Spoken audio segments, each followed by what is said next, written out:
First of all, we have in the 7-year period a peace treaty that will definitely involve Israel and her enemies, and will definitely involve something to do with the access of the Jews to the Temple Mount. Then the first trumpet begins, and that first trumpet we've decided and discussed is the two witnesses. The two witnesses are the first trumpet. Then we have the second trumpet warning, which is the fall of Babylon, USA. The third trumpet after the fall of Babylon is the fall of Satan from heaven. Let's look at the fourth trumpet. So in the third trumpet, Satan fell from heaven, and we saw his pursuit of Israel. Now we see something in the fourth trumpet. And the fourth angel sounded, and the third part of the sun was smitten, and the third part of the moon, and the third part of the stars, so as the third part of them were darkened, and the day did not shine for a third part, and the night also.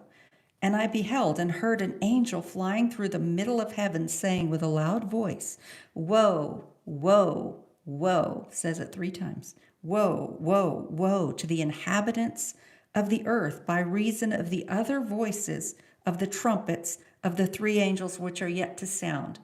So what we have here, first of all, is a third of the sun, moon, and stars are eclipsed. Let's just call it an eclipse. They're darkened, but it's only a third. And we see that the angel is calling out, woe, woe, woe. Okay, so now let's look at what this is. It's very brief. This is the fourth trumpet. But as I said, the stories for these trumpets, the background are already in the Bible. They are already there. So we are going to find out about this. First thing I want to say is that third part of the sun, moon, and stars, that eclipse, is not so unlike what we have long said is the sign of the return of Christ. The return of Christ is not a third of the stars, but all of the stars, the sun and the moon. There's just a great eclipse of all of them. And then we see in Matthew 24, and then we will see the Son of Man's sign in the sky, and he will return. So the event that happens before the sign of the return of the Son of Man, the return of Christ, is a full eclipse of the sun, the moon, and the stars. But here we have a third eclipse of the moon, the sun, and the stars. I can tell you what this means. When Antichrist comes to the earth and he takes power, he's probably already on the earth, but when he takes power, he will have 3.5 years, 3.5 years to do his work. And at the beginning of that 3.5 years, we will see a third of the sun, the moon, and the stars eclipse.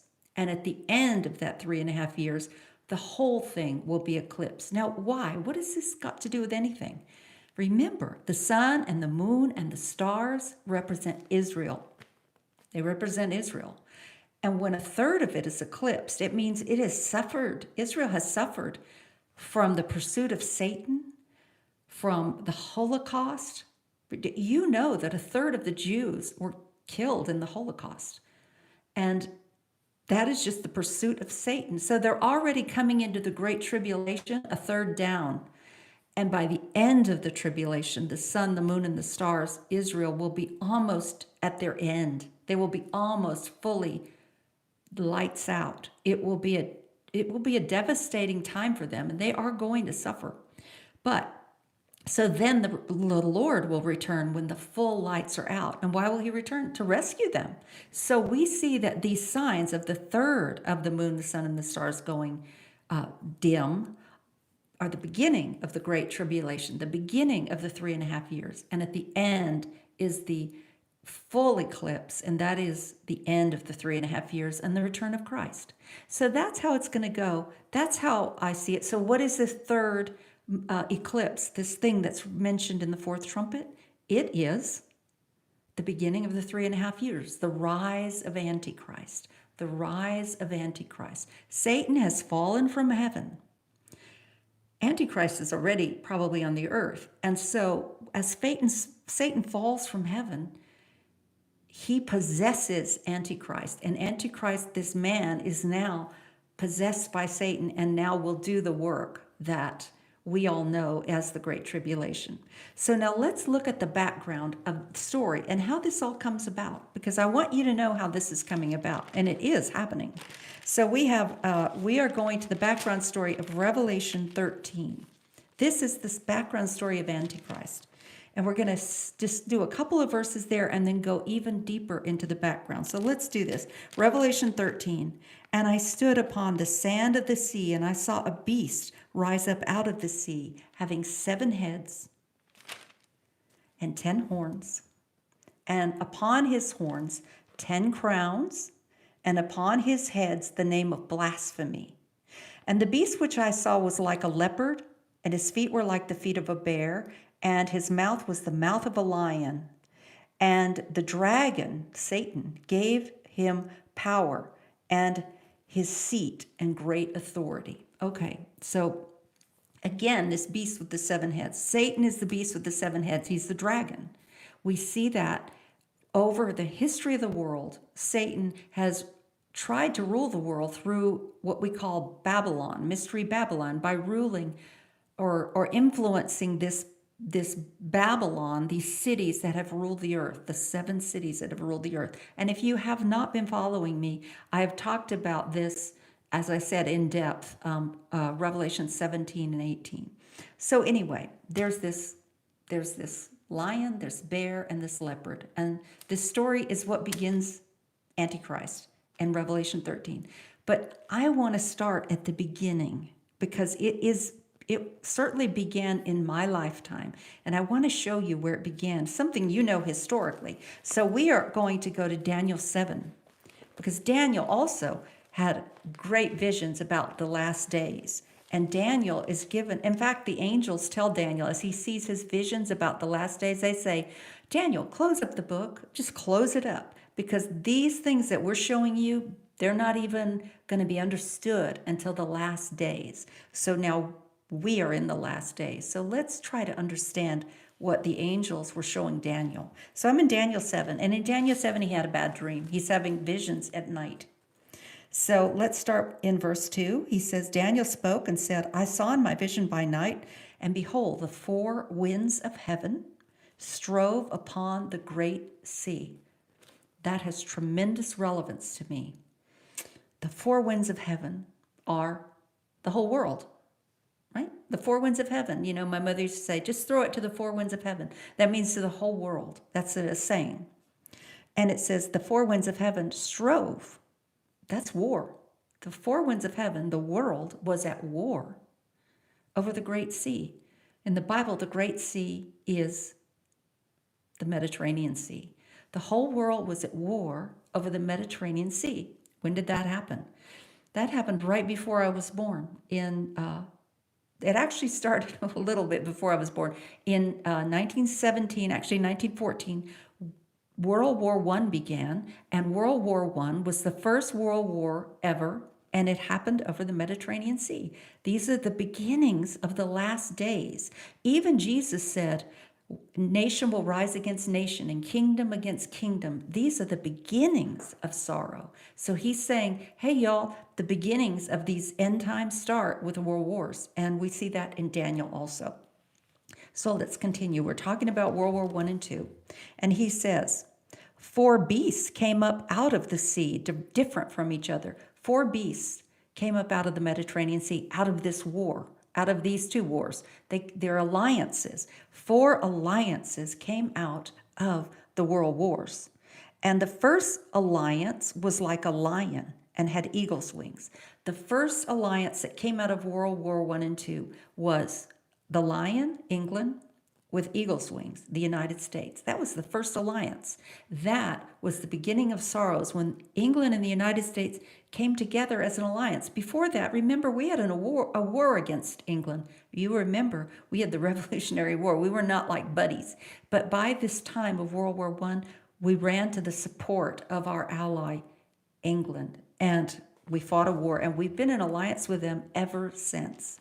So that's the first beast that came out of the world wars, the lion with eagle's wings.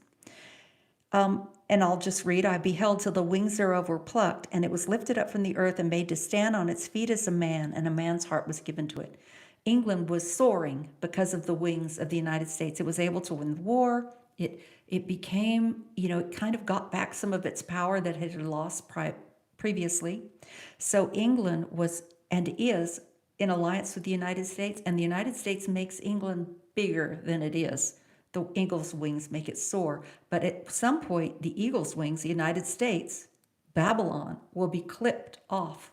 That means Babylon will be destroyed, and England will have to walk on its feet as a man. It won't be the same world power that it has been in our recent history. England will walk on its feet as a man, and the United States will be cut off, clipped.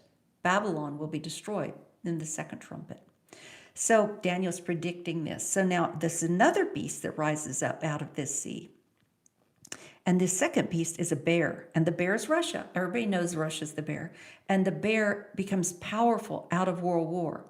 And it, of course, it took over the Soviet Union. It took over half of Europe. So Russia bear became powerful after the World Wars, and it's evolved over time, and it's become a new alliance.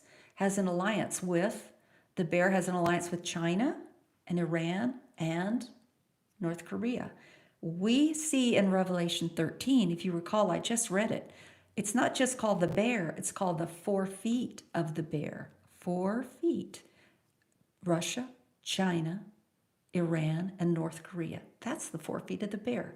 And that is the alliance predicted by Daniel and is now referred to by John in the book of Revelation. So that is the second alliance. And there's a third alliance. It is the leopard. The leopard has on its back 4 wings of a fowl. It also has 4 heads, and dominion is given to the leopard. That means in the end times, when Antichrist is ruling, the leopard will have power. Now, who's the leopard? What came up out of World War II?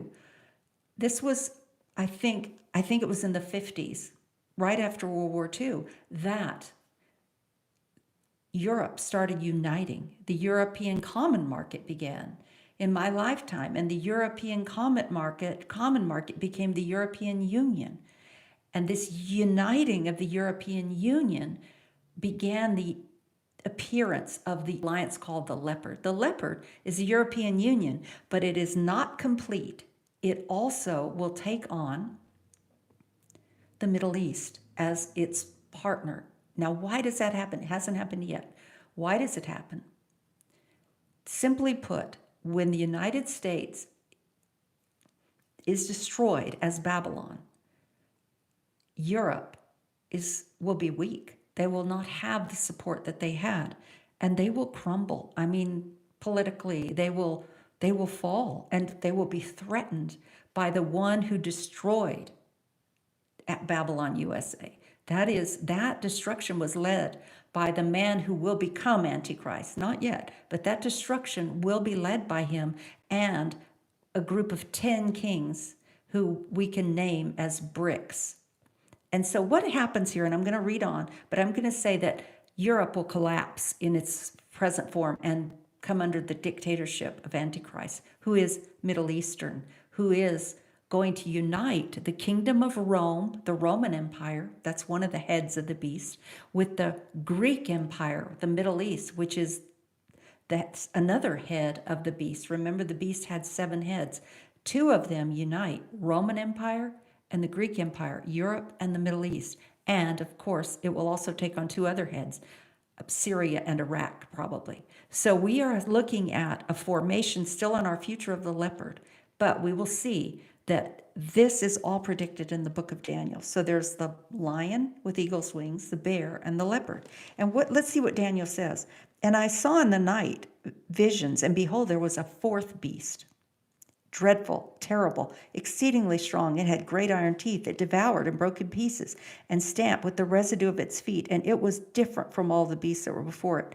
It was different. And it had 10 horns. So this is what we're getting at.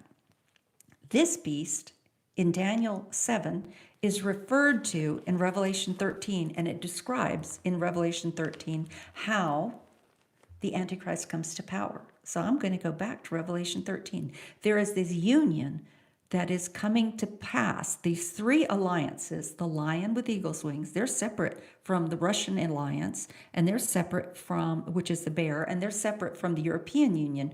They're all separate, but they come together out of this world war. They come together as this fourth beast, and at first it's weak. It's called the United Nations. Notice all of those three alliances are kind of leaders of the United Nations. So we see, John is seeing what Daniel saw, a beast come up out of the sea, and it had 10 horns. But when we look at Revelation 13, we see that this beast with 7 heads and 10 horns has 10 crowns. He's saying now in this Revelation 13, as the rise of Antichrist comes to pass, that the 10 horns are in charge. The 10 horns, the ones I call bricks. I'm not sure they're the 10 horns, but there are 10 kingdoms out there who are about to take power, who hate the United States, who, with Antichrist, destroy Babylon, USA, with fire. And these will now be in charge in Revelation 13, these 10 horns. It'll still be the United Nations, but it'll be different leadership, the 10 horns. And so we see that he's now describing how the Antichrist takes power in Revelation 13. So these three beasts coming out of World War II come into power. They create the United Nations. That's the fourth beast. They join. It's the United Nations. And that is a weak alliance, but here's how it becomes a powerful alliance. So here we go. The beast I saw was like a leopard. His feet were like the feet of a bear, and I'm in Revelation 13:2. And his mouth as the mouth of a lion. So who's speaking for the United Nations at this point? The mouth of the lion. The lion is England and the United States. They're the spokesman for the United Nations. They're the language the United Nations uses. And they're really the ones who started this thing. So the dragon gave the United Nations power, and he gave it his seat and great authority. Just like he's been giving to the 7 heads, he's now giving it to the 7th head, the United Nations, which is the 4th beast of Revelation and of Daniel. So now, verse 3, and I saw one of its heads, as it were, wounded to death, and his deadly wound was healed, and all the world wondered after the beast. Okay, there are 7 heads, and before the 10 kings take over, the 7 heads are in charge. The 7th head, particularly the United States and the United Nations, Babylon, they're in charge. But the 7th head takes a deadly wound. The United Nations and the United States takes a deadly wound to the head. How? Because they're attacked by the 10 kings. This is how the 10 kings take power. So the deadly wound, though, is healed. It doesn't mean the United States is healed. The United States, according to Jeremiah 50 and 51, is absolutely devastated and destroyed. It's also described in Revelation 18, absolutely destroyed. And I pray it's not the United States. But allow me to use that so I don't have to keep saying the 7 head, which I think is the United States. 7 head. No, I just want to say it, but I pray it isn't. I pray it isn't. But let's move on. So this head is wounded, and this 7-nation Babylon thing is ended. There's no longer the woman Babylon riding these 7 nations, ruling the world as Satan behind her. Now, some new nations are ruling the world, and Babylon is dead. Babylon is dead at this point. The Antichrist's reign over the world is not Babylon. That's a whole different thing called the seat of the Antichrist. This is not Babylon. He's the 8th king to rule over the world. So here we go. I saw one of its heads wounded, but it rises up. You know, the United Nations is transplanted to a new location. The kings of the earth transplant. And who's the new head of the United Nations? The new United Nations, the powerful United Nations, the one that will rule the world. Let's see. The deadly wound was healed. United Nations resurrects, and all the world wondered after the beast. The beast now is the United Nations ruling the world, the 2nd United Nations, and we'll talk about that next time. And they worshiped the dragon. The whole world worshiped Satan. And they gave power to the beast. They gave power to Antichrist in this new configuration of the United States, saying, who is like the beast? Who is able to make war with him? Who is able to make war with him? He's ruling the world. There's no power anymore except the ones behind Antichrist, which would be the 4 feet of the bear. They're behind Antichrist. Russia, China, Iran, and North Korea. They're behind Antichrist.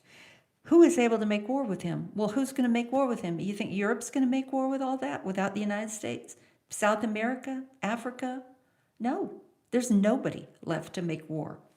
And there was given to him, to this new configuration of the United Nations that's very powerful, there was given to him a mouth. Who was the old mouth? The old mouth was the United States and England. The mouth was the lions, remember? Up in the second verse, the mouth is the mouth of a lion, but the lion is, boom, gone. And so there's a new mouth, and the mouth is Antichrist. And there was given to him a new mouth, speaking great things and blasphemies. And power was given to him to continue 42 months, 3.5 years. Antichrist is now in power, and he has 3.5 years to do his thing. And he opened his mouth in blasphemy against God. He hates God. He's possessed by Satan. To blaspheme his name and his tabernacle. There's a tabernacle up on the Temple Mount. Antichrist hates the tabernacle. But that thing was done before the United States was destroyed. That there was a peace treaty early in the 7 years before the first trumpet, before the 2 witnesses arrive, and before the second trumpet, before the fall of Babylon. So the peace treaty was actually orchestrated, or at least to a large extent was facilitated by Babylon. So Antichrist opened his mouth in blasphemy against God, to blaspheme his name and his tabernacle, and to them that dwell in heaven. It all. He hates it all. And he hates Israel most of all now. And it was given to him to make war with the saints. That's the people who are alive, who believe in the Lord during the tribulation, and that includes Israel. In the Old Testament, Israel was often called, the people of Israel were often called the saints. You can see that in Daniel. So, and power was given to Antichrist over all kindreds and all tongues and all nations. Everybody was under the authority of Antichrist at this point. And all that dwell on the earth will worship Antichrist, whose names are not written in the book of life, for the Lamb slain from the foundation of the world. If you're not in the book of life and you're here, you're going to worship Satan. You're going to worship Antichrist. You're going to worship this conglomerate thing. And we're going to say, oh, what a wonderful world. Peace, peace. And there is no peace. You will see that in a minute. We continue. If any man has an ear, let him hear. He that leads into captivity shall go into captivity. He that leads into captivity, that's Antichrist. He will go into captivity later. And he that is killed with a sword, who kills with a sword, will be killed with a sword. Antichrist will be killed because he's going to kill a lot of people. Here is the patience and the faith of saints. He's saying, you guys out there that are in the tribulation, you guys, have patience, endure, do not forsake the Lord, believe in the Lord. You have come to Christ at this point. Stay with him no matter what, because Antichrist will be defeated. Christ will return to this earth and he will rule. There is an eternity out there that will be ruled by Christ. Don't forsake it for this little piece of time where you're saving your own body. Your body will be exchanged for a new body. Stay with it. This is the patience and the faith of the saints. Stick with God. Do not forsake him. And we will stop there today because what we have done, and I want to review, we have studied how Antichrist comes to power. And it started even in our 20th century when the beginning of sorrows began with the world wars. I ask you to subscribe to this channel so you can hear the rest of this story. And I'm going to continue to this story. I'm just going to summarize real quick. 20th century, world wars. 3 alliances came out of the 20th century. They are Britain and the United States, the lions with eagle's wings, the bear, which has become the 4 feet of the bear, Russia, China, Iran, and North Korea, the nuclear powers of the earth. And then we had the leopard, the uniting of Europe back together. And Europe also will unite with the Greek Empire of the Middle East after the fall of Babylon, because Europe will have no choice, gun to their head. And so then out of this, there will be a new United Nations. And this new United Nations will have as its spokesman and as its leader, Antichrist. This is what the book of Revelation is telling us. I encourage you to follow as we unpack the book of Revelation as it has not been unpacked before. I want you to know, at least know, these ideas. Okay, so now I want to take your questions. And again, I ask you to subscribe. So now I'm going to get my glasses and see what we've got here. Please ask questions. Okay, Anonymous, thank you. It sounds like gobbledygook. I know. It is. You have to know some of this and you have to follow. There can be a solar eclipse or a lunar eclipse, but not both at the same time. That's cool. I think it's symbolic anyway, which I said is that Israel will be eclipsed partially before the Great Tribulation even starts. But then it's going to be disastrous by the time that the Lord returns. In fact, the Lord says, will any flesh survive the Great Tribulation? If I do not come, no flesh will survive. So it's going to be a big deal. Thanks, Stephen. Here's another one. This one believes that Donald Trump is the Antichrist. He says, yes, he is about to assume the office of the presidency. 4 years, though, not 3.5. That he's not the Antichrist. You might not like him, but I believe because I believe that the United States is Babylon, he becomes the prince of Babylon, the one who may well be, if it is now, he will be the one who is driving the peace treaty. And as we know, the Antichrist in Daniel 11:21 destroys the one that drives the peace treaty. He destroys the prince of the covenant.